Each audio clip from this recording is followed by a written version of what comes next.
Les riders de retour dans les baies de Nouméa. Depuis ce matin, les activités nautiques sont de nouveau autorisées, mais au risque et péril des pratiquants. La baignade, en revanche, reste interdite jusqu'à la fin de l'année. Après 2 mois ou presque d'interdictions successives, les amateurs de glisse ont donc retrouvé leurs sensations sur l'eau. Un retour à la mer malgré les appels à la prudence des autorités liés au risque requin. Sur la plage de Magenta notamment, une poignée de windsurfers était bien décidée à profiter des rafales à 45 km/h, coûte que coûte. Dave Wayonasson et Nicolas Fasquelle. Ils ont attendu que l'interdiction soit levée. Après 2 mois sans pratiquer, kitesurfers et véliplanchistes se sont remis à l'eau ce lundi à la plage de Magenta. Des activités nautiques autorisées, contrairement à la baignade, mais au risque et péril des usagers. Alors monsieur, c'est contre vents et marées et risque requin là? Il y avait déjà des risques requins avant qu'on le sache, je pense. On va gérer nos peurs et se donner un peu de plaisir tout en étant très prudent. Il y a une appréhension évidemment. Néanmoins,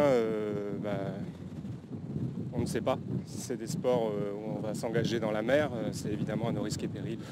On met le moins possible le corps dans l'eau, voilà. On reste sur la planche à voile. Évidemment, on n'est pas à l'abri d'une chute ou d'être chargé. Je pense que je vais éviter d'aller traîner trop près de la mangrove de Chibaou. On va rester sur le platier devant, au spot de vague, voilà. Du côté des plages de Lansvata et de la baie des Citrons, les maîtres nageurs sauveteurs sont sur le qui-vive. Aujourd'hui, aucun baigneur. La consigne semble bien passer. Je peux venir avec une planche en respectant les bouées, la bande des 300 mètres. Donc je vais peut-être faire ça, reprendre une planche et puis revenir et puis faire un petit plouf pour dire que j'étais dans l'eau, j'ai glissé, je suis tombée. Voilà, avec une planche, on peut tout faire. Cet arrêté, il est extrêmement flexible. Interviewée hier sur notre antenne télé, Sonia Lagarde a précisé que l'arrêté d'interdiction de baignade est voué à évoluer. Pour cela, 2 conditions. La régulation de la population de squales et la pose de barrières anti-requins.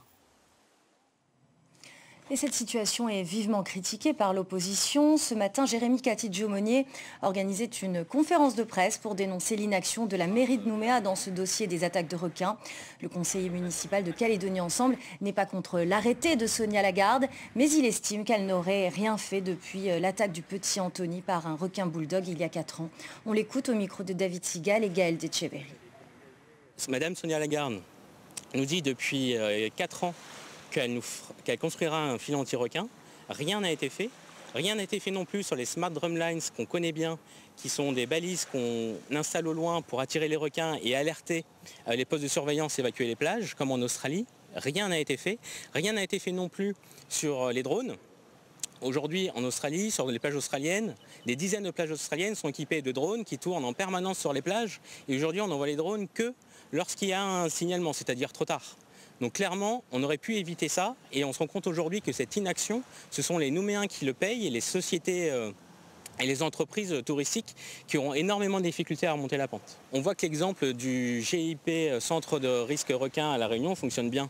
Ça oblige toutes les institutions à travailler ensemble, mais avec aussi les fédérations de sport, c'est-à-dire les usagers et les chercheurs. Et ces instituts-là permettent justement, ce GIP permet de mutualiser les moyens et de faire en sorte que les projets avancent sous le contrôle de l'État. On voit ici aujourd'hui que la mairie seule est incapable de gérer ce risque. 4 ans après, rien n'a eu lieu. Et c'est à la mairie aussi de faire preuve d'ouverture et d'être volontaire dans la création de ce GIP, qui dépend d'elle en fait.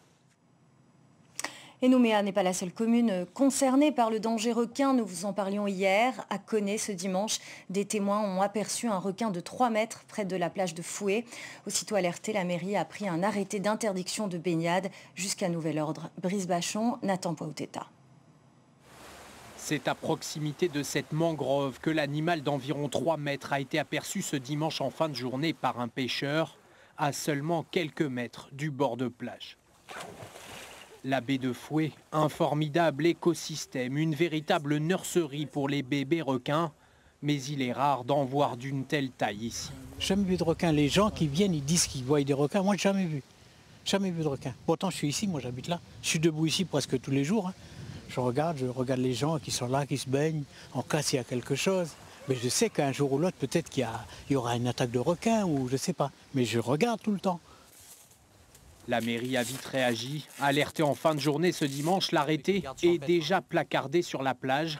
Les usagers prévenus du danger et de l'interdiction de baignade, de pêche et d'activités nautiques. C'est logique avec ce qui se passe déjà sur la capitale. C'est important, surtout pour nous tous. Le danger devient de plus en plus important. Et c'est pas parce que c'est en province sud, ici en province nord, ça ne va pas se passer. Du coup, mieux prendre des précautions. Du côté de la mairie, on joue la carte de la sécurité.